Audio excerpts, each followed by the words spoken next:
नमस्कार दोस्तों, मैं करणी प्रताप माँ करणी स्टेनो क्लासेस में आप सभी का हार्दिक स्वागत करता हूँ।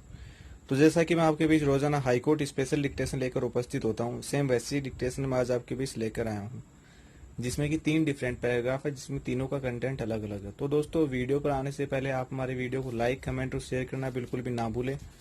अभी तक आपने हमारे चैनल को सब्सक्राइब नहीं किया तो सब्सक्राइब अवश्य कर लीजिएगा। नीचे जो बेल आइकन दिया है उसको प्रेस कर ले, ताकि हमारी अपकमिंग नोटिफिकेशन जल्द से जल्द आपके पास पहुंचती रहे। दोस्तों, यहाँ पर आपको जैसा कि हाईकोर्ट के एग्जाम में एक डिक्टेशन में 2 से 3 प्रकार का मैटर दिया जाता है, वैसा ही यहाँ पर आपको एक ही डिक्टेशन में 3 प्रकार का मैटर अवेलेबल कराया जाएगा, जिसमें तीनों का कंटेंट अलग अलग जगह से लिया गया है। ठीक है दोस्तों, तो 80 शब्द प्रति मिनट की गति से डिक्टेशन रहेगी, जो कि अब से 5 सेकंड पश्चात स्टार्ट हो रही है। स्टार्ट।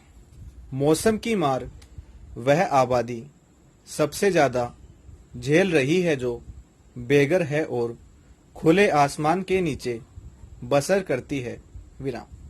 सर्दी हर साल आती है और हर साल सरकार इस आबादी को सर्दी से बचाने के बंदोबस्त के दावे करती है, लेकिन दावे की पोल तब खुल जाती है जब अनगिनत बेघर लोग सर्दी में फुटपाथों या खुले मैदानों में रात काटते नजर आते हैं। विराम। वह फटे पुराने कंबलों से ही सर्दी की निर्दयता का मुकाबला करने के लिए अभिशप्त है। विराम। सर्दी को प्राकृतिक आपदा की सूची में शामिल किया गया है और सुप्रीम कोर्ट सर्दी के दौरान बेघरों के लिए पर्याप्त रैन बसेरों का बंदोबस्त करने के निर्देश दे चुका है। फिर भी सर्दी से ठिठुरते बेघरों के प्रति प्रशासनिक तंत्र में संवेदनशीलता नजर नहीं आती। विराम। शहरों में रैन बसेरे खोले जरूर जाते हैं, पर बेघरों की आबादी के सामने यह ऊंट के मुंह में जीरा साबित होते हैं। विराम। बेघरों की आबादी उन राज्यों में सबसे ज्यादा है जो हर साल कड़ाके की सर्दी झेलते हैं। विराम।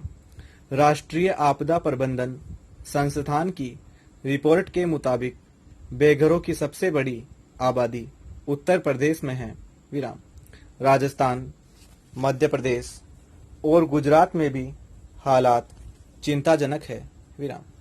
अफसोस की बात है कि जनगणना के बाद जो योजनाएं बनाई जाती हैं, उनमें भी सर्दी के दौरान बेघरों के दुख दर्द पर ध्यान नहीं दिया जाता। विराम। बेघरों के अलावा सर्दी के कहर ने किसानों की भी नींद उड़ा रखी है। विराम। इस साल पहले कई हिस्सों में जरूरत से ज्यादा बारिश ने फसल खराब की थी, अब पाला पड़ने से संकट मंडरा रहा है। विराम। पैरा। सर्वधर्म सम्मेलन में भाग लेने के पश्चात स्वामी विवेकानंद ने अमेरिका के अनेक नगरों की यात्रा की और वहां वेदांत पर अनेक भाषण दिए। विराम। उनके प्रयत्नों से अमेरिका में वेदांत के अनेक अध्ययन केंद्र खोले गए। विराम। स्वामी विवेकानंद ने इंग्लैंड और फ्रांस की भी यात्रा की और यहाँ भी हिंदुत्व तथा वेदांत दर्शन पर भाषण दिए। विराम। इस प्रकार उन्होंने यूरोप तथा अमेरिका में हिंदू धर्म तथा संस्कृति के गौरव की प्रतिष्ठा की। विराम। 1897 ईस्वी में भारत लौट आए। विराम। 1899 ईस्वी में उन्होंने दूसरी बार अमेरिका की यात्रा की।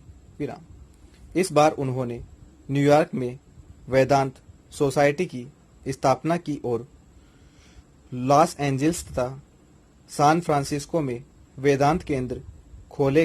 विराम। ये वेदांत केंद्र आज तक वेदांत दर्शन का प्रचार करने में व्यस्त है। विराम। 1900 ईस्वी में विवेकानंद जी ने पेरिस की यात्रा की और वहां एक धर्म सम्मेलन में भाग लिया। विराम। इस सम्मेलन में उन्होंने हिंदू धर्म व संस्कृति की श्रेष्ठता प्रतिपादित की। विराम। पैरा।